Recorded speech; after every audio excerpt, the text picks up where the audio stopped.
Hello everyone, welcome back to class. And in today's lesson of chemistry, we will tackle the final part of chemical equations with the ratio of moles in a chemical equation.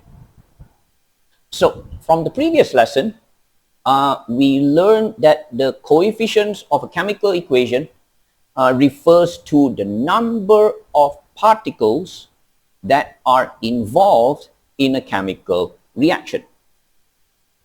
And these coefficients here arise simply because we have to balance a chemical equation to ensure the law of conservation of mass is obeyed.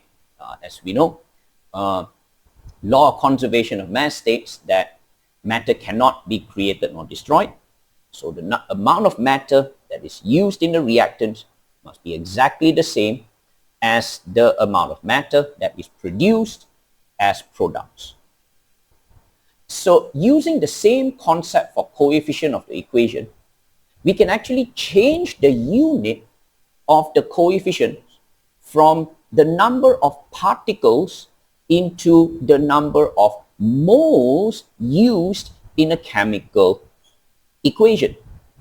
Now, this is simply because if you remember a few classes back, we talked about the concept of a mole. A mole is simply a word that we use to describe a number.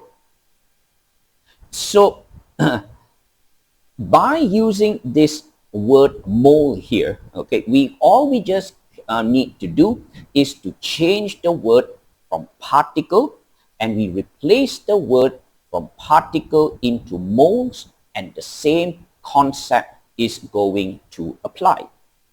So taking from this example that I've given over here in my screen, the number 2 initially was used as 2 molecules of hydrogen to react with 1 molecule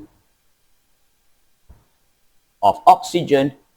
This will give us 2 molecules of water.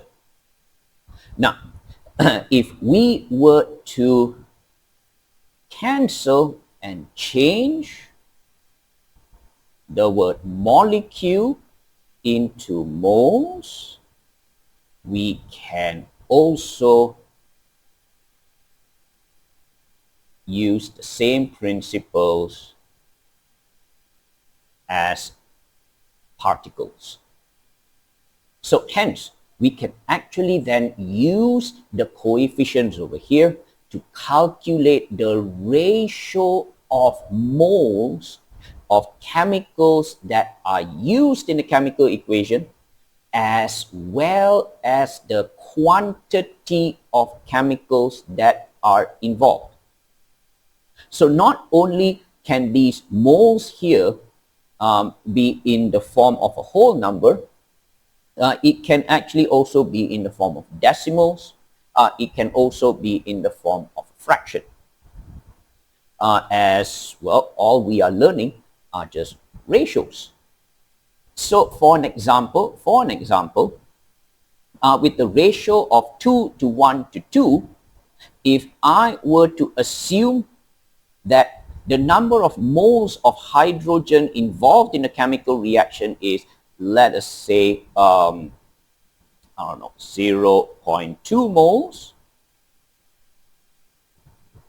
then using the law and the principles of ratios, we can then assume that 0.1 moles of oxygen will be involved, and this will then produce again 0.2 moles of water from the chemical reaction. And it is actually pretty important to learn how to calculate the ratio of moles, as this will actually save us a lot of cost, and it will prevent wastage of chemicals in a chemical reaction. Because any excess chemicals that are used will not take part in the chemical reaction, and you are actually wasting chemicals. It can also actually act as a safety precaution to ensure that not too much of a chemical is used at one go, as some chemicals are dangerous to use and you might get hurt from the resulting chemical reaction. And well, that explains the concept of ratio of moles. I hope that you have found this useful. In the meantime, stay tuned for the next lesson where I would be tackling the chapter of periodic tables. Until then, take care and good night.